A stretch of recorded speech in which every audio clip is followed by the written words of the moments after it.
you see the Southern Cross for the first time, you understand now why you came this way.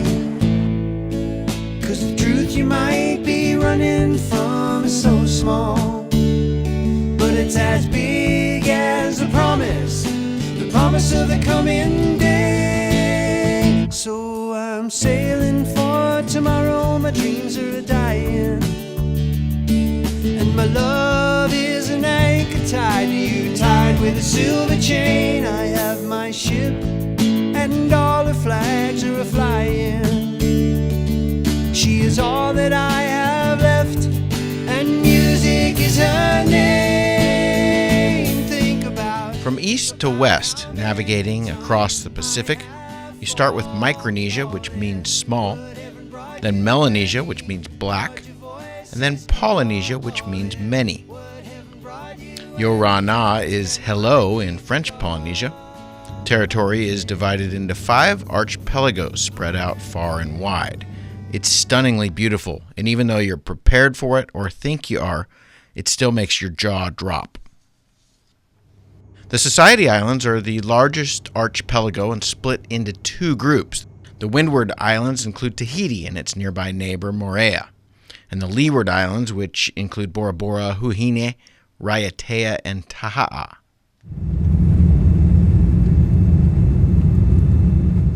Air Tahiti Nui has service twice a week from Tokyo, and you land at Pha, the international airport on Tahiti. The aircraft stairs bring you down to sea level, and the air gently envelops you with the warmth and hospitality of the islands.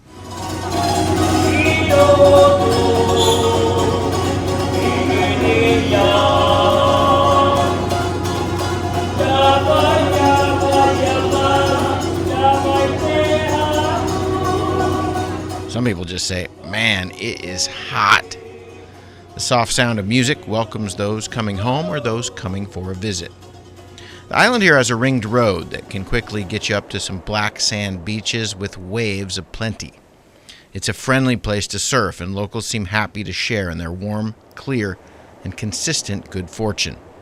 Sports are big here, and my friend Jillian is an aspiring professional tennis player who trains here as well as in France and Australia. Surfing, hiking. I mean, look at the place, it's so nice. It's Sunday, and we start with a traditional Tahitian breakfast, and we make sure to book a table by the window. We have like kind of crispy pork with a kind of beignet, we call it firi firi, and the pork we call it puaroti. That's the name in Tahitian. Jillian's dad came here from Paris 3 decades ago and said, "This is good." Jillian's mom said oui, and now they are living pretty happily. After some early morning training, we go for a surf and a sunset hike. Moorea is an atoll close by, and from up here, Charles Darwin once stood and, seeing the fringing coral reef, described the island as a picture in a frame. Our unmanned aerial vehicle gives us a nice sunset shot. Sunsets go pretty quickly near the equator, not much time to fool around. In 2027, Tahiti will host the next Pacific Games with athletes coming from nearby Fiji and Samoa and faraway places like Papua New Guinea, Vanuatu, and the Mariana Islands.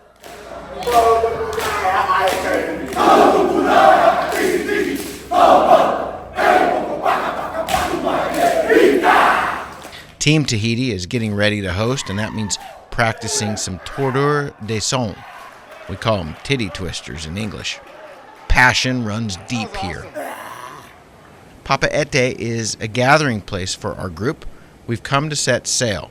When you see the Southern Cross for the first time, you understand now why you came this way. There are a few ways to get places in French Polynesia. Va'a is the traditional one. These outrigger canoes are used all over the islands for both transportation and recreation.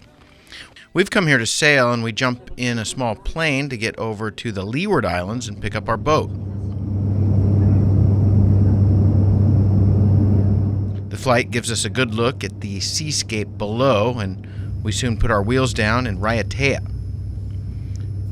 At the Sunset Village, cabins are right on the water. The property has been with the same family for 50 years. The first thing they did was plant these coconut trees. Easy to remember how old they are. Across the lagoon is Bora Bora. There's no B in the Tahitian alphabet, so the local way to say it has a P sound, Pora Pora. Down the road, Fish and Blue is a restaurant that serves food right on the beach or on the pier, and as the sun goes down, it just gets nicer and nicer. In fact, if you ask me what is the most beautiful setting you've ever had dinner in, well, Fish and Blue would be on the top of that list in bold lettering and highlighted. Get the tuna steak.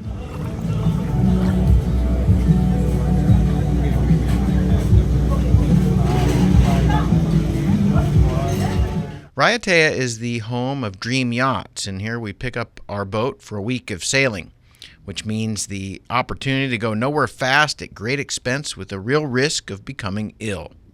Today is checkout day, and we go through all the systems of the 40-foot boat that will be our home for the next week. It's a catamaran. This is a boat design that involves the use of two joined hulls. This also means it's twice as likely to hit something or develop a leak. On the plus side, it will generally take twice as long to sink.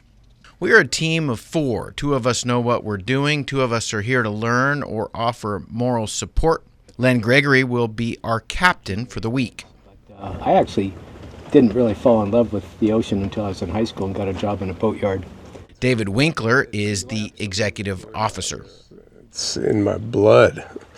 Ron Nelson has finance experience, so he is in charge of sales.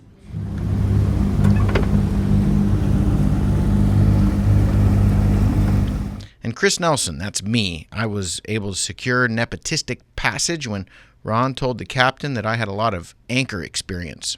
79 years ago on June 15th, 1944. Unfortunately, there's no teleprompter here, so I'm going to have to remember my lines, even the bad ones. The executive officer chips in with some anchoring advice. Keep the bridle line tight.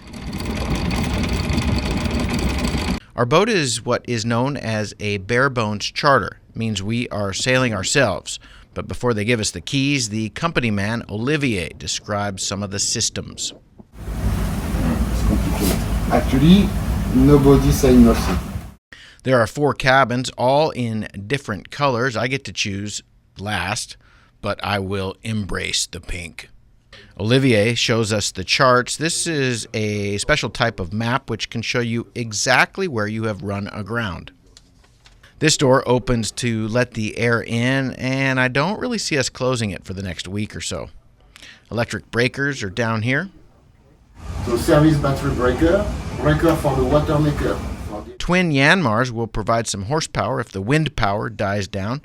They are also known as iron spinnakers. And here's some smartly designed food storage. Time for liftoff. The crew takes us out to sea, and Len assumes the throne.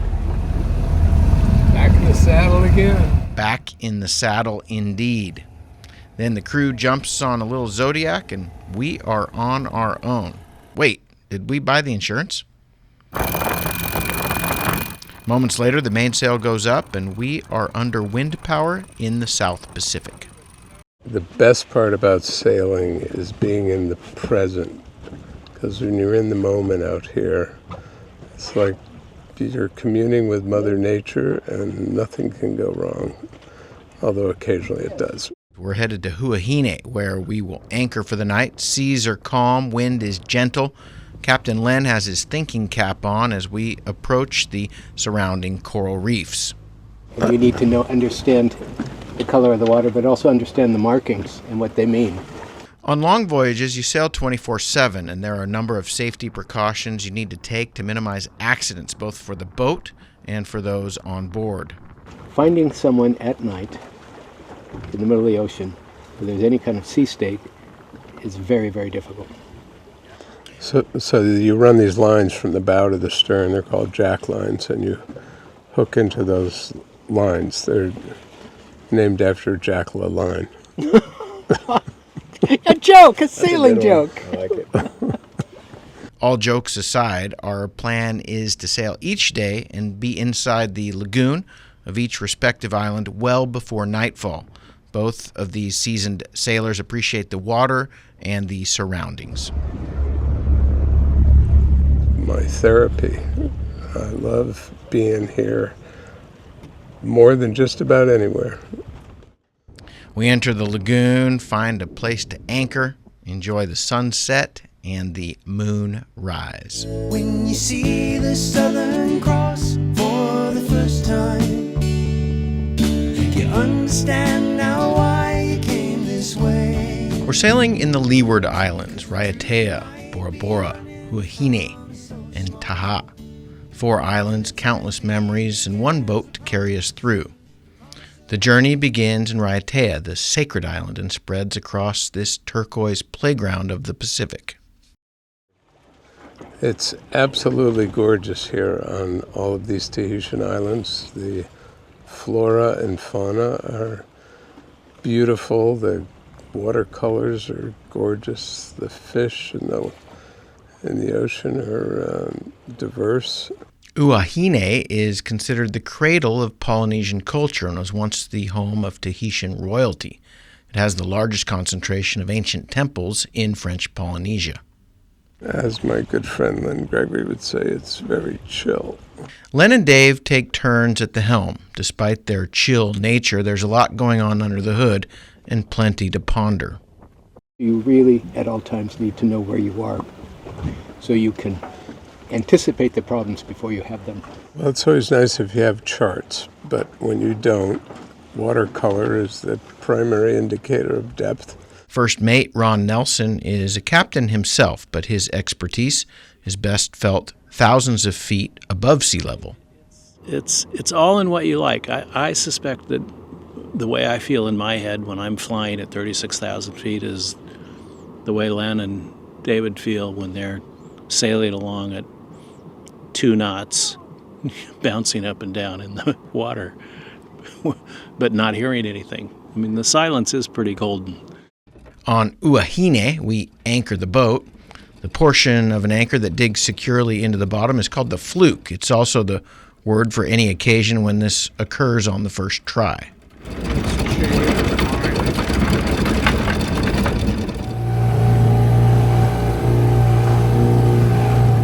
We take the launch into the nearby shores, and then it's time to think about land transportation.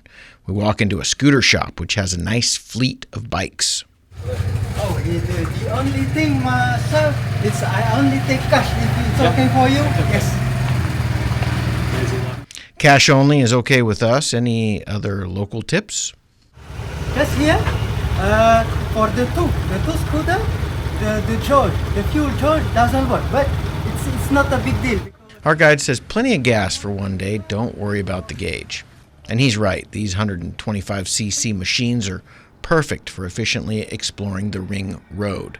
We cruise together, keeping some space through sunlit paths, lush foliage on both sides, up and down and around the perimeter. Of all the islands in French Polynesia, this one rings special.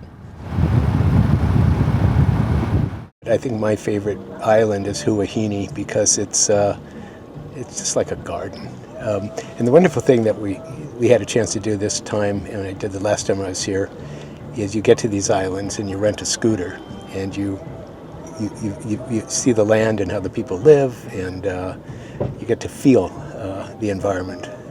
And so you get to enjoy it by land as well as sea.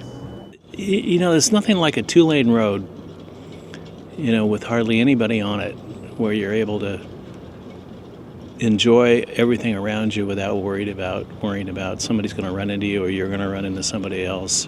I thought it was great. I particularly liked the vista that we had, where you took the picture of Len and I looking out over that bridge that connected the 2 islands. That was pretty terrific. About 5,000 people live on nearby Tahaa, which is also known as the Vanilla Island. About 80% of the vanilla production is from here, and fishing connects sea to table. We leisurely make our way up the coastline.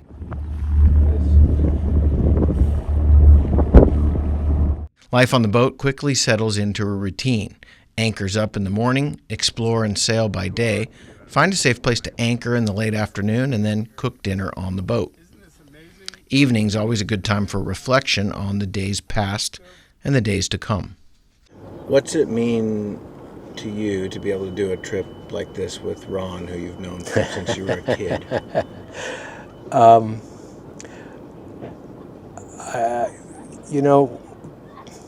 There's many forms of wealth. One important form of wealth for me is certainly my family and my friends. And Ron is, I've had the good fortune of having a few people I've journeyed most of this life with, and Ron is one of them. And we've come from hard scrabble nothing to reasonable comfort together. Some more comfortable than others, but we're all in good shape, and it's been a wonderful journey.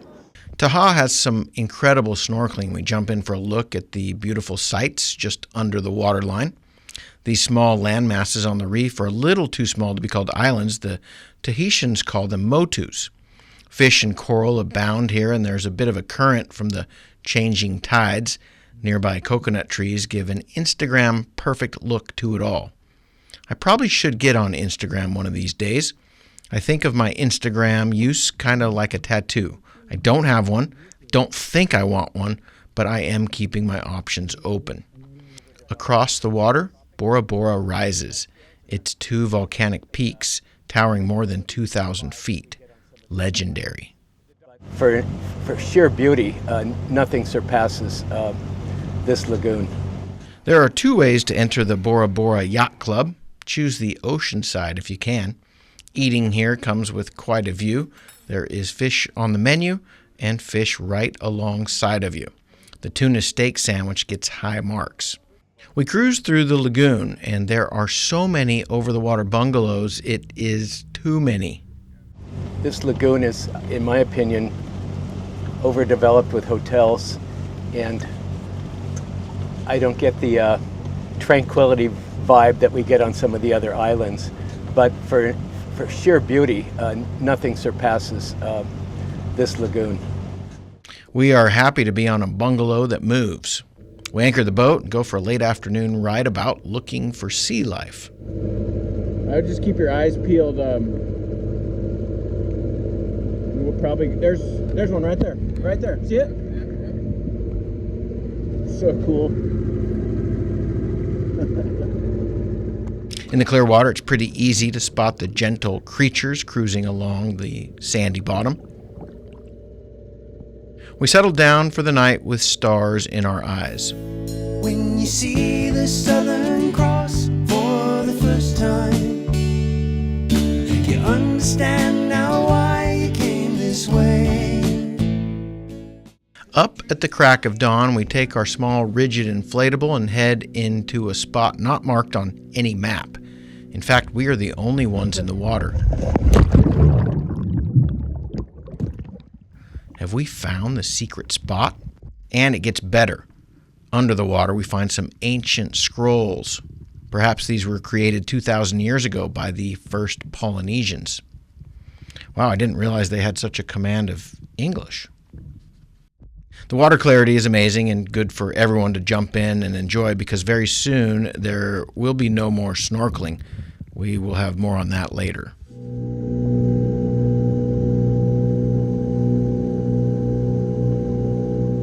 What's today's itinerary? Where are we going? Well, we're going to circle around the island of Bora Bora. There is only one pass coming into this lagoon, and so we were almost as far away from that pass as you could get for the night where we moored.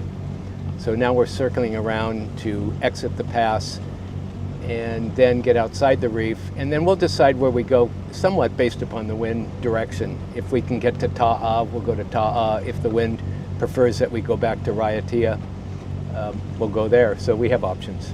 Winds are light, seas are calm, and we make our way across the ocean. We park for the afternoon here. It's a pretty great place to hang out, and hanging is our thing. As the sun sets and the blue water turns to a deeper shade of night, we grab a flashlight and look off the stern. Maybe a midnight swim? Are we in Finland? There will be no late-night swims for our crew, and I'll tell you what, if we knew then what we know now, it might have been hard to get the crew up for our early morning snorkeling sessions. Just saying. As we study the sharks, David tells us about currency fluctuations.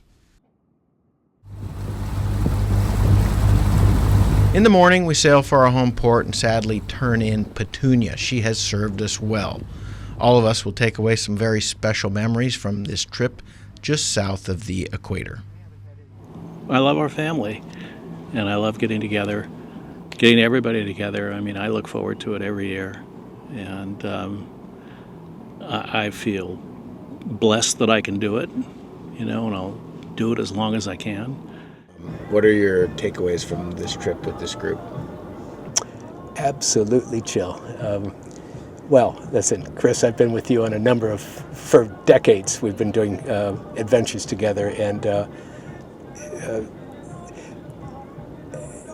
one of the most important things to me about doing a sailing trip is not the boat, not the navigational challenges, not the sailing challenges, it's the people.